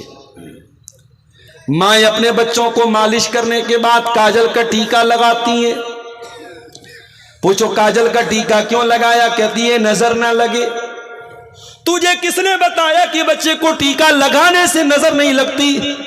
یہ تجھے کس نے بتایا؟ یہ تیرے سماج میں مشہور کر دیا گیا۔ بچے کو کاجل کا ٹیکا اگر اس نیت سے لگا رہے ہو تو یہ بھی توحید کے خلاف ہے۔ نظر لگتی ہے تو اللہ کے حکم سے لگتی ہے، اور نظر دور ہوتی ہے تو اللہ کے حکم سے دور ہوتی ہے۔ آپ بائک سے جا رہے ہیں، بلی نے راستہ کاٹ دیا، کار سے جا رہے ہیں، بلی نے راستہ کاٹ دیا، ڈرائیور نے بریک مار دیا، صاحب بلی نے راستہ کاٹ دیا۔ کیا آپ کا عقیدہ اتنا کمزور ہے کہ ایک جانور کے راستہ کاٹ دینے سے آپ نے بریک مار دیا؟ کیا آپ یہ سمجھتے ہیں کہ جانور کے گزر جانے سے آپ کا سفر منحوس ہو جائے گا؟ اگر یہ عقیدہ کوئی رکھتا ہے تو اپنے عقیدے کی اصلاح کر لے، یہ بھی توحید کے خلاف ہے، یہ بھی شرک تک لے کے جانے والی چیز ہے۔ اللہ کے نیک بندے شرک نہیں کرتے، رحمان کے خاص بندے شرک نہیں کرتے۔ وَلَا يَقْتُلُونَ النَّفْسَ الَّتِي حَرَّمَ اللَّهُ، اور اللہ کے خاص بندے کسی نردوش کی ہتیا نہیں کرتے، کسی انوسنٹ کا مرڈر نہیں کرتے، کسی بے قصور کو قتل نہیں کرتے۔ اگر لال قلعہ کے پاس جو وسفوٹ ہوا تھا، اس وسفوٹ میں اگر واقعی میں ابھی جانچ ایجنسیاں کام کر رہی ہیں، میں اپنی جانچ ایجنسیوں کی جانچ پر کوئی سوال نہیں اٹھانا چاہتا ہوں، لیکن مان لو کہ اگر وہ جو ڈاکٹر پکڑے گئے، اگر واقعی میں ان ڈاکٹروں نے یہ کام کیا ہے اور اپنے آپ کو اسلام کا مجاہد سمجھ کر اور اسلام کا خادم سمجھ کے کام کیا ہے، تو کان کھول کو سن لو، آپ بھی سن لیجئے، میڈیا والے بھی سن لیں، اسلام کا ان سے کوئی سمبند نہیں ہے۔ اسلام قطعی اس بات کی اجازت نہیں دیتا ہے کہ کوئی عام آدمی کسی کی ہتیا کرے، اور ڈاکٹر تو کبھی ہتیا نہیں کرنے والا ہونا چاہیے۔ ڈاکٹر تو جان بچانے والا ہوتا ہے۔ اگر ڈاکٹر کے بھیش میں کوئی آتنکوادی ہے اور یہ پروف ہو جاتا ہے، یہ ثابت ہو جاتا ہے کہ کوئی ڈاکٹر تھا اور پھر بھی اس نے آتنکواد کیا تھا اور نردوشوں کی ہتیا کی تھی، تو میں ڈیمانڈ کرتا ہوں بھارت سرکار سے، میں گزارش کرتا ہوں اپنی جانچ ایجنسیوں سے کہ آپ تحقیقات کیجئے، آپ پتہ لگائیے، اور واقعی میں اگر کسی ڈاکٹر نے اس طریقے کی آتنکوادی گتیویدیوں میں حصہ لیا ہے، اس کو کڑی سے کڑی سزا دیجئے، تاکہ آنے والی نسلیں یاد رکھیں کہ ڈاکٹر کا کام جان بچانا ہوتا ہے، جان لینا نہیں ہوتا ہے۔ اسلام جان بچانے کی تعلیم دیتا ہے، جان لینے کی تعلیم نہیں دیتا ہے میرے ساتھی۔ ایک انسان کی بھی اگر آپ جان لیں گے، پوری مانوتا کے ہتھیارے مانے جائیں گے آپ۔ من قتل نفسا بغیر نفس او فساد فی الارض فکأنما قتل الناس جميعا، جس نے ایک انسان کی ہتیا کی اس نے پوری انسانیت کی ہتیا کی۔ ومن احیاها فکأنما احیا الناس جميعا، اور جس نے ایک انسان کی جان بچا لی اس نے پوری مانوتا کو بچا لیا۔ قرآن کہتا ہے میرے خاص بندے، اللہ کہتا ہے میرے خاص بندے، ولا یقتلون النفس التي حرم اللہ الا بالحق، میرے خاص بندے کسی نردوش کی ہتیا نہیں کرتے۔ ہاں، جس کو قتل کرنے کی اللہ نے اجازت دی ہے، مثال کے طور پہ اگر شادی شدہ مرد زنا کرے، شادی شدہ عورت زنا کرے، اس کو قتل کیا جائے گا۔ اگر کوئی کسی کو قتل کرے، قاتل کو قتل کیا جائے گا۔ جس کی سزائے موت ہے اس کا مسئلہ الگ ہے، ورنہ کسی نردوش کی ہتیا کرنے کی اجازت اسلام نہیں دیتا ہے میرے ساتھی۔ اور کیا کرتے ہیں؟ وَلَا يَزْنُونَ، اور اللہ کے خاص بندے زنا نہیں کرتے۔ وہ بھی مرد ہوتے، وہ بھی عورتیں ہوتی ہیں، ان کے اندر بھی اچھائیں ہوتی ہیں، ڈیزائرز ہوتی ہیں، خواہشات ہوتی ہیں، مگر وہ کبھی زنا نہیں کرتے۔ لڑکا جوان ہو جائے، لڑکی جوان ہو جائے، اسلام نے نکاح کا حکم دیا ہے، وہ نکاح کر کے اپنی اچھاؤں کو پورا کرتے ہیں، اپنی خواہشات کو پورا کرتے ہیں، وہ ناجائز راستہ نہیں اپناتے ہیں۔ اور میں اپنی بہنوں سے ایک بات کہنا چاہوں گا، بڑا نازک دور ہے، بہت ہوشیار رہنا۔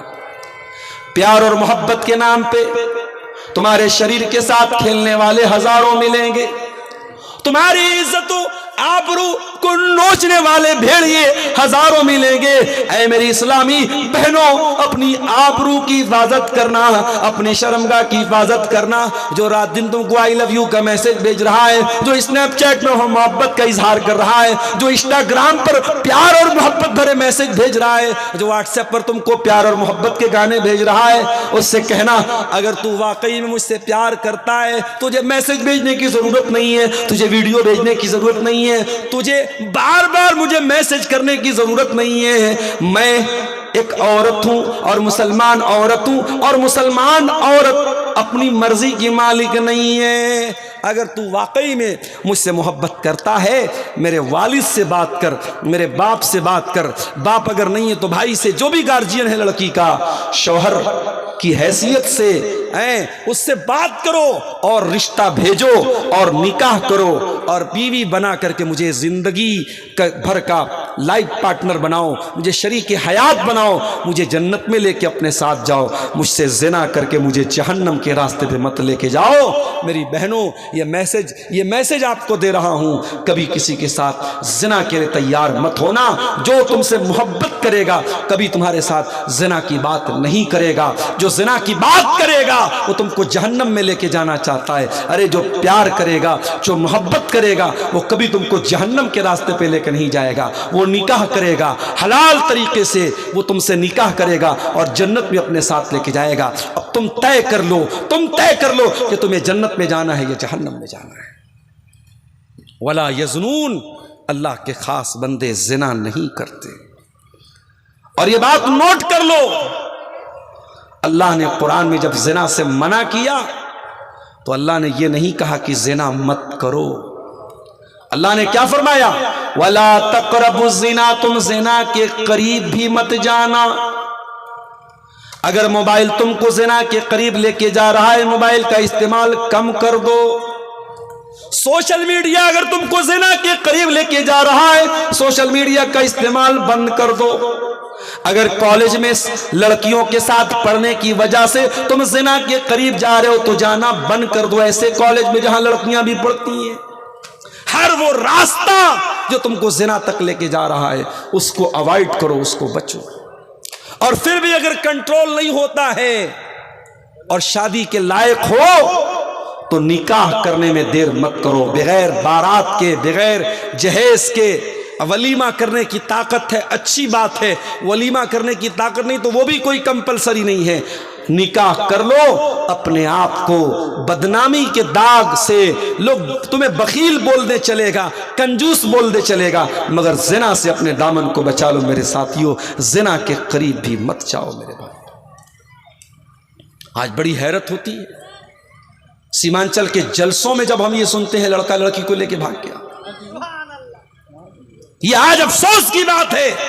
کل وہاں رتنی کے پہلے ایک گاؤں میں غیر مسلموں کا ایک میلہ لگا تھا، وہاں ہنگامہ مچا تھا۔ ڈرائیور نے پوچھا میرے کیا بات ہے، کیوں ہنگامہ ہے؟ کہنے لگے کوئی لڑکا لڑکی کا چکر ہے، وہ لے کے بھاگ گیا ہے۔ آج ان کے میلوں ٹھیلوں میں جو حرکتیں ہو رہی ہیں، اگر وہ آپ کے جلسوں اور پروگراموں میں ہو رہی ہے تو یہ چلو بھر پانی میں ڈوب مرنے کا مقام ہے، اور یہ سوچنے کا مقام ہے کہ کیا جلسوں اور پروگراموں میں کیا اس لیے ہم اور آپ آتے ہیں کہ وہاں اس طریقے کی حرکتیں ہوں؟ میرے پیارے ساتھیوں، آج زناکاری بہت عام ہو رہی ہے، اور وہ کیوں عام ہو رہی ہے؟ کیونکہ لڑکیاں بغیر پردے کے کھلے عام گھوم رہی ہیں، چہرہ بھی کھلا ہوا ہے اور میک اپ سے صحیح سوری ہے، اور اس کے بعد آج سب کے ہاتھ میں موبائل ہے اور سوشل میڈیا پر ایک دوسرے سے جڑی ہوئی ہیں۔ آج اس طریقے سے زنا عام ہو رہا ہے کہ آج اپنے دامن کو زنا سے بچانا بہت مشکل ہے۔ مگر یہ بات یاد رکھو میرے بھائیوں، زنا کل بھی حرام تھا، زنا آج بھی حرام ہے، اور زنا کل بھی حرام رہے گا۔ قرآن کہتا ہے وَلَا تَقْرَبُوا الزِّنَا، تم زنا کے قریب مت جاؤ۔ اور اسی زنا سے روکنے کے لیے اسلام نے عورت کو پردے کا حکم دیا ہے، اسلام نے مرد کو اپنی نظروں کو جھکانے کا حکم دیا ہے۔ اسی زنا سے روکنے کے لیے اسلام نے عورت سے کہا ہے تو کسی غیر محرم کے سامنے اپنے آپ کو ظاہر مت کر۔ اسی زنا سے روکنے کے لیے اسلام نے کہا ہے بغیر محرم کی عورت سفر تک نہیں کر سکتی ہے۔ یہ پابندیاں اسلام نے اسی لیے لگائی ہیں تاکہ سماج سے زنا کو پاک کیا جائے۔ اور اگر پھر بھی زنا ہو جائے تو زنا کرنے والا اگر کنوارا ہے، لڑکا لڑکی کنوارے ہیں، تو اسلام میں سزا کیا ہے؟ 100 کوڑے مارے جائیں گے۔ اگر اسلامی عدالت ہے، اسلامی قانون ہے، زنا کرنے والے کی سزا کیا ہے؟ سر عام ان کو 100 کوڑے مارے جائیں گے۔ اور اگر وہ دونوں شادی شدہ ہیں، زنا کرنے والا مرد بھی شادی شدہ ہے، زنا کرنے والی عورت بھی شادی شدہ ہے، اسلام میں اس کی سزا سزائے موت ہے، پتھروں سے مار مار کے ختم کر دیا جائے، زنا کرنے والے کو زندہ نہ چھوڑا جائے۔ تو شرک نہیں کرتے، قتل نہیں کرتے، زنا نہیں کرتے۔ یہ ٹاپ 3 کرائمز ہے اسلام کی نظر میں، سب سے بڑے بڑے 3 گناہ یہی ہیں۔ اللہ کے نبی سے پوچھا گیا سب سے بڑا گناہ کیا ہے؟ آپ نے فرمایا ان تجعل للہ ندا وہو خلقک، تم اللہ کے برابر کسی کو ٹھہرا دو جبکہ تم کو پیدا کرنے والا اللہ ہے۔ پھر پوچھا گیا اے اللہ کے نبی اس کے بعد دوسرا سب سے بڑا گناہ کیا ہے؟ آپ نے فرمایا ان تقتل ولدک خشیۃ ان یتممک، تم اپنے بچے کو قتل کر دو اس ڈر سے کہ وہ تمہارے ساتھ کھائے گا۔ اب مسئلہ سن لینا، آج یہ چیز بھی بہت عام ہو رہی ہے۔ غریب آدمی ہے، 2 لڑکیاں پہلے سے اس کے گھر میں ہیں، بیوی پریگننٹ ہو گئی، اور جب یہ پتا چلا کہ بیوی حمل سے ہے، اس نے اس حمل کو گروا دیا، دوا کے ذریعے، ٹیبلٹ کے ذریعے ماں کے پیٹ میں جو بچہ حمل ٹھہر چکا تھا اس کو گروا دیا۔ میرے بھائیو یہ حرام ہے، حرام ہے، حرام ہے۔ ہاں اگر حمل کے ٹھہرنے کے پہلے کوئی ایسا طریقہ اپنایا جائے کہ حمل نہ ٹھہرے، اور وہ بھی اس صورت میں جبکہ کوئی مجبوری ہو۔ مثال کے طور پہ 2 بچے ہیں اور ابھی بچے بہت چھوٹے ہیں، اگر ایک اور پریگننسی آ جاتی ہے، ایک اور بچہ آ جاتا ہے، ان دونوں بچوں کی پرورش میں، ان کو دودھ پلانے میں بہت مسئلہ آ جائے گا، ان کو پالنے پوسنے میں بہت مسئلہ آ جائے گا۔ 2 بچوں کے بیچ میں گیپنگ رکھنے کے لیے اگر انسان ایسے طریقے اپناتا ہے، جو آج کے دور میں بہت سارے طریقے رائج ہیں، ایسے طریقے اپناتا ہے جس میں پریگننسی کے پہلے اور حمل کے پہلے وہ طریقے اپنائے جاتے ہیں تاکہ وہ عورت گربھوتی نہ ہو، تو وہ طریقہ اپنایا جا سکتا ہے۔ لیکن اگر حمل ٹھہر چکا ہے اور اس حمل کو گرایا جا رہا ہے تو ایک ہی صورت میں گرانے کی اجازت ہے۔ اگر حمل ٹھہر گیا ہے اور ڈاکٹر کا یہ کہنا ہے اگر یہ عورت پریگننٹ ہو گئی، اس کی جان کو خطرہ ہے، یہ بہت کمزور ہے، یہ بہت بیمار ہے، اگر اس نے بچے کو جنم دیا تو اس کی جان کو خطرہ ہے، جب عورت کی جان کو خطرہ ہو جائے اس صورت میں، چونکہ اسلام کا یہ کہنا ہے کہ اگر 2 خطرناک چیزیں جمع ہو جائیں، 2 خطرناک چیزیں اکٹھا ہو جائیں تو جس میں زیادہ بڑا خطرہ ہے اس کو چھوڑ کے جو کم خطرے والی چیز اس کو اپنا لیا جائے۔ اگر ماں کے پیٹ میں اگر بچہ ہے اور یہ ڈر ہے اگر پریگننسی ہوئی اور بچہ پیدا ہوا، ماں بھی مر سکتی ہے، بچہ بھی مر سکتا ہے، اس کنڈیشن میں ابھی وہ بچہ حمل کی شکل میں، اس صورت میں اس حمل کو گرایا جا سکتا ہے، لیکن وہ ایک مجبوری کی شکل ہے، عام کسی شکل میں حمل کو گرانے کی اجازت نہیں ہے، حرام ہے، حرام ہے، حرام ہے۔ یہ بھی اولاد کا قتل ہے میرے ساتھی، اور آج دھڑلے سے یہ کام ہو رہا ہے۔ اللہ کے نبی نے فرمایا سب سے بڑا گناہ یہ ہے کہ تم اپنی اولاد کو قتل کرو یہ سوچ کر کہ تمہارے ساتھ وہ کھائے گی۔ کبھی یہ مت سوچنا کہ اپنی اولاد کو تم کھلاتے ہو، نہیں، تمہیں بھی کھلانے والا اللہ ہے، تمہاری اولاد کو بھی کھلانے والا اللہ ہے۔ میرے بھائیوں، جن کے 10 بیٹے ہیں، ہم نے اسی دنیا میں اور اسی ہندوستان میں اور اسی ملک میں اور اپنے شہر میں دیکھا ہے کہ 10 بچوں کا باپ سکون سے اپنے بچوں کو کھلا رہا ہے، بہت امیر نہیں ہے، بہت دولت مند نہیں، لیکن سکون سے کھلا رہا ہے، اور 2 بچوں کا باپ بھی صحیح طریقے سے اپنے بچوں کو نہیں کھلا پا رہا ہے، تو روزی روٹی دینے والا اللہ ہے۔ اس ڈر سے کہ بچہ کیا کھائے گا، بچے کو قتل کرنے کی اجازت اسلام آپ کو نہیں دیتا ہے۔ تیسرا سب سے بڑا گناہ کیا ہے؟ آپ نے فرمایا ان تزانیہ حلیلۃ جارک، اپنے پڑوسی کی بیوی کے ساتھ زنا کرو۔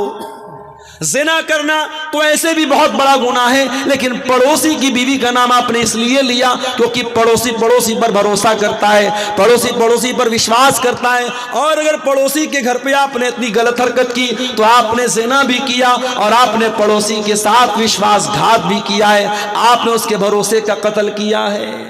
اللہ کے نبی نے یہ 3 بڑے بڑے گناہوں کو گنایا اور اس کے بعد قرآن کی یہی آیت پڑھ دی سورہ فرقان کی کہ اللہ کے نیک بندے نہ تو شرک کرتے ہیں، نہ قتل کرتے ہیں، نہ زنا کرتے ہیں۔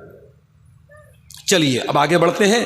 وَمَن يَفْعَلْ ذَلِكَ يَلْقَ أَثَامًا، اگر کوئی زنا کرے گا، اگر کوئی قتل کرے گا، اگر کوئی شرک کرے گا، بہت بڑی مصیبت کو اٹھائے گا۔ یضاعف لہ العذاب یوم القیامہ، قیامت کے دن اس کو ڈبل عذاب دیا جائے گا۔ وَيَخْلُدْ فِيهِ مُهَانًا، اور وہ جہنم میں ہمیشہ ہمیشہ ذلیل ہو کر کے رہے گا۔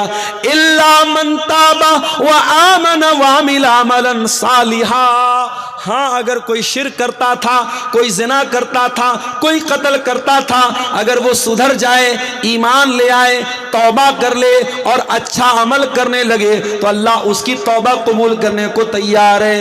فَأُولَئِكَ يُبَدِّلُ اللَّهُ سَيِّئَاتِهِمْ حَسَنَاتٍ، اللہ تعالیٰ اس کے گناہوں کو نیکیوں میں بدل دے گا۔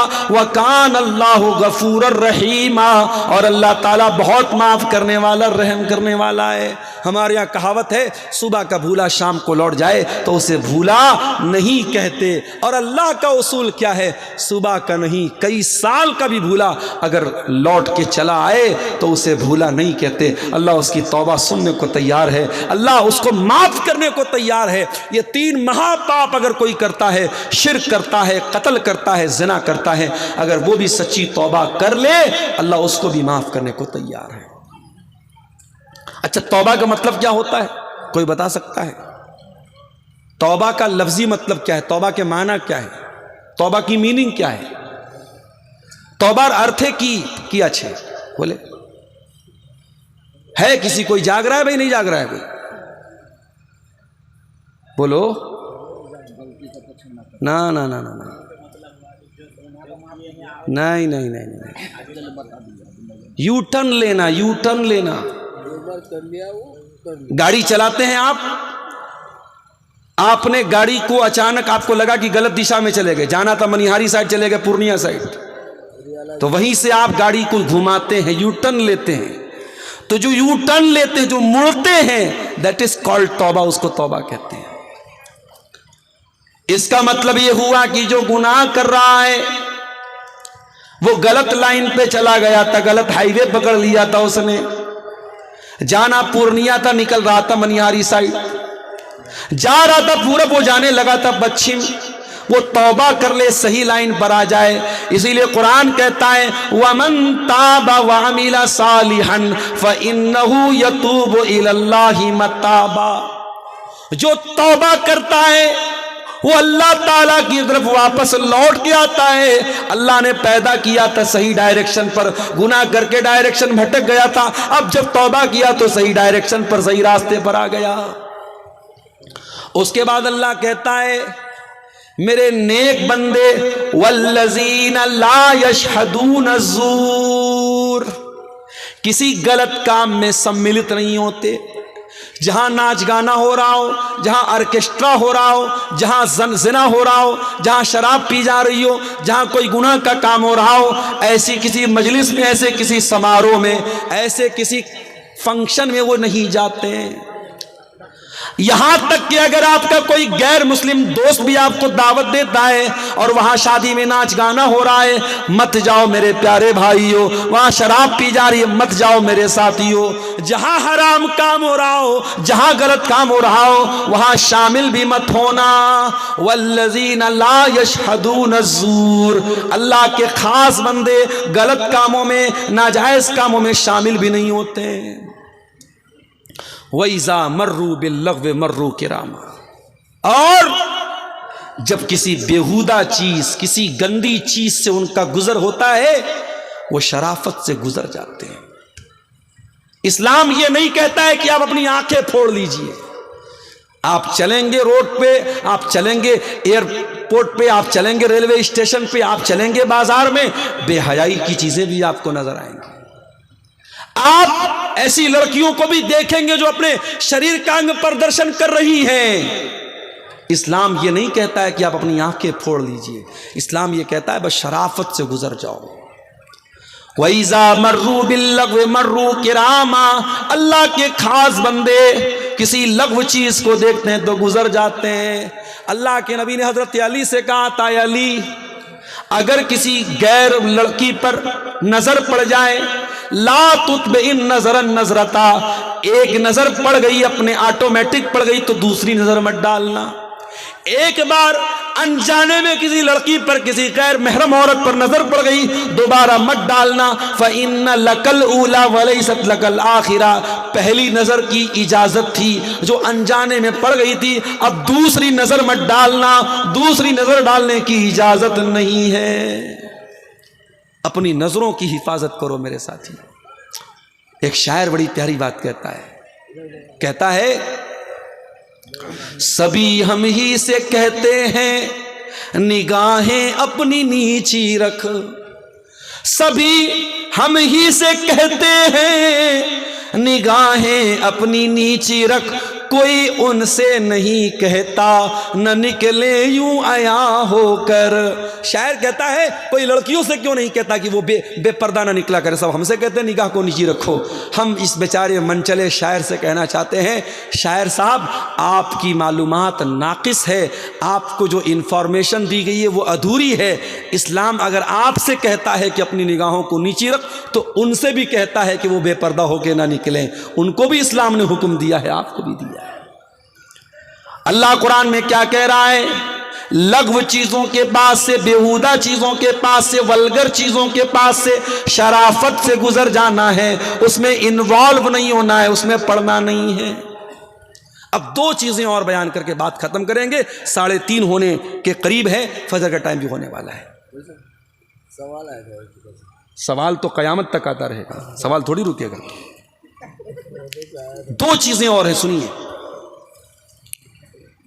شرافت سے گزر جاتے ہیں، سنیما ہال کے پاس سے آپ گزریں گے تو ضرورت نہیں کہ آپ فلم دیکھ کے آ رہے ہیں، آپ بس گزر جائیے وہاں سے، ہو سکے تو راستہ کوئی دوسرا اپنائیے، لیکن اگر راستہ وہی ہے اور آپ کے سامنے تھیٹر لگا ہے، پکچر لگی ہے، پوسٹر لگا ہے، تو آپ کھڑے ہو کر کے یہ مت دیکھو سلمان خان کی کون سی پکچر، بھائی شرافت سے گزر جاؤ، اس میں انوالو مت ہونا، اس میں پڑھنا نہیں۔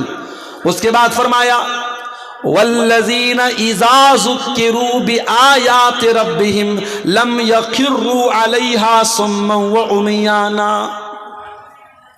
اور اللہ کے نیک بندے جب ان کے سامنے قرآن پڑھا جاتا ہے، جب اللہ کی آیتیں پڑھی جاتی ہیں، وہ اندھے اور بہرے بن کر کے گر نہیں جاتے ہیں، وہ غور کرتے ہیں۔ اور معاف کرنا سیمانچل کے لوگوں، میں بار بار کہتا ہوں اور آج بھی کہتا ہوں اور کہتا رہوں گا، اپنے جلسوں کا رنگ روپ بدل لو۔ یہ رات بھر کے پروگرام، رات کو 2-2 بجے آپ جو تقریر کے لیے بلا رہے ہو، آپ کو زبردستی تقریر سننا پڑ رہا ہے اور مجھ کو سنانا پڑ رہا ہے، آپ نیند کے عالم میں سن رہے ہو، آپ اپنے آپ کو سونے اور نیند سے کو کنٹرول کر کے سو رہے ہو، یہ مناسب نہیں ہے۔ یہاں قرآن پڑھا جا رہا ہے، یہاں اللہ کے نبی کی باتیں پڑھی جا رہی ہیں، اس کو غور سے سننے کی ضرورت ہے۔ اس لیے 9 بجے 10 بجے تقریر دے دینی چاہیے اور 12 بجے تک جلسے کو شیش کر دینا چاہیے۔ جی قرآن کیا کہہ رہا ہے؟ جب قرآن پڑھا جائے تو وہ اندھے اور بہرے بن کر کے گر نہیں جاتے ہیں، بلکہ قرآن پر وچار کرتے ہیں، غور کرتے ہیں، سوچتے ہیں، سمجھتے ہیں، اس پر عمل کرتے ہیں۔ اس کے بعد فرمایا والذین یقولون ربنا ہب لنا من ازواجنا وذریاتنا قرۃ اعین، اے اللہ، وہ نیک بندے دعا کرتے ہیں، اے اللہ ہمارے بیوی بچوں کو ہماری آنکھوں کی ٹھنڈک بنا دے، وَاجْعَلْنَا لِلْمُتَّقِينَ اماما، اور ہمیں متقیوں کا امام بنا دے۔ پتہ یہ چلا کہ جو نیک ہوتے ہیں اپنے پریوار کو بھی نیک بناتے ہیں، اپنے بچوں کو بھی نیک بناتے ہیں، اپنی بچیوں کو بھی نیک بناتے ہیں۔ جو نیک ہوتے ہیں وہ اپنے بچوں کو نماز کا پابند بناتے ہیں، جو مائیں نیک ہوتی ہیں وہ اپنی بچیوں کو پردے کا پابند بناتی ہیں، وہ خود بھی نیک ہوتی ہیں، بچیوں کو بھی نیک بناتی ہیں، اپنی اولاد کے حق میں وہ دعا کرتے ہیں، اے اللہ تو ہمارے بچوں کو، ہماری بیوی کو ہماری آنکھوں کی ٹھنڈک بنا دے، اور ہمیں صرف متقی مت بنا، ہمیں متقیوں کا امام بنا دے۔ ہمیں اتنا نیک بنا دے, ہم متقیوں کے امام بن جائیں, ہمیں اس درجے تک تو پہنچا دے. بڑی پیاری دعا ہے. جو صاحب اولاد لوگ ہیں, جو پریوار والے لوگ ہیں, جو بال بچے والے لوگ ہیں, یہ دعا کو یاد کر لیں. اگر آپ کو تقریر میں دعا یاد نہیں ہو رہی ہے, گھر جائیں, قرآن کھولیں, قرآن کے 19ویں پارے کے شروع میں سورہ فرقان کے لاسٹ میں یہ دعا آپ کو مل جائے گی. اس دعا کو یاد کر لیں, کنٹھستھ کر لیں, یاد کر لیں, میمورائز کر لیں, اور ضرور اس دعا کو پڑھا کریں. ربنا حب لنا من ازواجنا وذریاتنا قرۃ اعین, اے اللہ ہمارے بال بچوں کو ہماری آنکھوں کی ٹھنڈک بنا دے اور ہمیں متقیوں کا امام بنا دے. اتنا کام اگر آپ کر لیں گے, میں پھر سے دوہرا دیتا ہوں, اللہ کے نیک بندے اہنکار نہیں کرتے, جاہل کا جواب نہیں دیتے, رات بھر تہجد پڑھتے ہیں, جہنم سے اللہ کی پناہ مانگتے ہیں, فضول خرچی نہیں کرتے ہیں, کنجوسی نہیں کرتے ہیں, شرک نہیں کرتے ہیں, قتل نہیں کرتے ہیں, زنا نہیں کرتے ہیں, توبہ کرتے ہیں, اور اسی طریقے سے کسی غلط مجلس میں شامل نہیں ہوتے ہیں, کسی لغو چیز کے پاس سے گزرتے ہیں تو شرافت سے گزر جاتے ہیں, قرآن پڑھا جاتا ہے تو اندھے اور بہرے بن کے گر نہیں جاتے, غور کرتے ہیں, اور اپنے پریوار کے لیے دعا کرتے ہیں. اتنا کام اگر آپ کر لیں گے تو کیا بدلہ ملے گا؟ اولئک یجزون الغرفۃ بما صبروا, ایسے لوگوں کو اللہ تعالی جنت میں کمرہ دے گا. آج دارجلنگ کے بڑے بڑے ہوٹلوں میں, 5 اسٹار ہوٹلوں میں, ایک دن کا کمرہ لینے آپ چلے جائیں تو 20-20 ہزار 25-25 ہزار میں ایک نائٹ کے لیے آپ کو روم ملے گا. لیکن یہ کام اگر آپ کر لیں گے تو اللہ تعالیٰ جنت میں, اور جنت کو جو کمرہ ہوگا, دنیا کے 5 اسٹار ہوٹل اس کے سامنے کوڑا ہے, دنیا کے 7 اسٹار ہوٹل اس کے سامنے کوڑا ہے. جنت کا وہ کمرہ آپ کو ملے گا, اور 1 نائٹ کے لیے, 2 نائٹ کے لیے, 3 نائٹس کے لیے نہیں, وہ پرماننٹ آپ کو مل جائے گا. اولئک یجزون الغرفۃ بما صبروا ویلقون فیہا تحیۃ وسلاما. اللہ کہتا ہے ہم اپنے ان بندوں کو جنت میں داخل کریں گے, اور جب وہ جنت میں جائیں گے تو فرشتے ان کو سلام کریں گے, فرشتے ان کا ویلکم کریں گے, فرشتے ان کا سواگت کریں گے. خالدین فیہا, اور وہ جنت میں ہمیشہ رہیں گے. حسنت مستقرا و مقاما, اور جنت بہت بہترین ٹھکانہ ہے. جنت بہت اچھا ٹھکانہ ہے, جہنم بہت برا ٹھکانہ ہے. اب آپ طے کر لیجئے, آپ کو جنت میں جانا ہے تو یہ سارے کام کر لیجئے جو اللہ نے بتائے ہیں, اور جہنم میں جانا ہے اس کا اپوزٹ کر لیجئے. اب آپ طے کر لیجئے آپ کو سب سے اچھے ٹھکانے میں جانا ہے یا سب سے برے ٹھکانے میں جانا ہے. عقیقہ کا سوال بہت آتا ہے, پتہ نہیں کیوں ایسا لگتا ہے کہ عقیقہ کو ایک دم فرض بنا دیا گیا ہے. بڑی ضروری چیزوں پر لوگ عمل نہیں کرتے, لیکن عقیقہ کے بارے میں بہت سوال کرتے. سوال آیا ہے 7 دن کے بعد عقیقہ کرنا چاہیے یا نہیں چاہیے؟ جواب یہ ہے, کوشش پوری کیجئے, پورا پریتن کیجئے کہ عقیقہ 7ویں ہی دن کیا جائے, کیونکہ سنت کیا ہے, 7ویں ہی دن عقیقہ سنت ہے. اور یہاں ایک بات اور سن لیجئے, بچہ اگر مغرب بعد پیدا ہوتا ہے تو اگلا دن پہلا دن مانا جائے. جیسے مثال کے طور پہ اگر سنیچر کا دن ہے اور مغرب کے بعد بچہ پیدا ہوا تو سنڈے کا دن پہلا دن مانا جائے گا. سنڈے پہلا, منڈے دوسرا, ٹیوزڈے تیسرا, ویڈنسڈے چوتھا, تھرسڈے 5واں, جمعہ 6ٹا, سنیچر کو 7واں دن مانا جائے گا. سمجھ رہے ہیں؟ تو جس دن بچہ مغرب کے بعد پیدا ہے اس دن اگلا دن پہلا دن مانا جائے گا, اور 7ویں دن عقیقہ اسی کیلکولیشن سے کیا جائے گا. اور یہ بھی سن لیجئے, بچہ اگر مرا ہوا پیدا ہوتا ہے عقیقہ نہیں کرنا ہے, ثابت نہیں ہے. 7ویں دن کے پہلے بچے کا انتقال ہو جاتا ہے, اس کا بھی عقیقہ کرنے کی کوئی ضرورت نہیں. 7ویں دن تک بچہ زندہ رہے گا تب اس کا عقیقہ کرنا ہے. ہاں اگر کسی مجبوری کی وجہ سے, مان لیجیے آدمی کے پاس پیسہ نہیں تھا, کیپیسٹی نہیں تھی, طاقت نہیں تھی, اور 7ویں دن وہ عقیقہ نہیں کر پایا, تو جب اس کو چھمتا ہوگی تب وہ عقیقہ کر سکتا ہے. 14 دن پہ کرنا یا 21 دن پہ کرنا ضروری نہیں ہے. 7واں دن اگر مس ہو گیا تو بعد میں کبھی بھی کر سکتا ہے, لیکن کرنا چاہیے. فرض تو نہیں ہے عقیقہ, سنت ہے, مگر بہت تاکید ہے, کرنا چاہیے. بغیر کسی مجبوری کے عقیقہ کو چھوڑنا نہیں چاہیے. واللہ عالم بالصواب.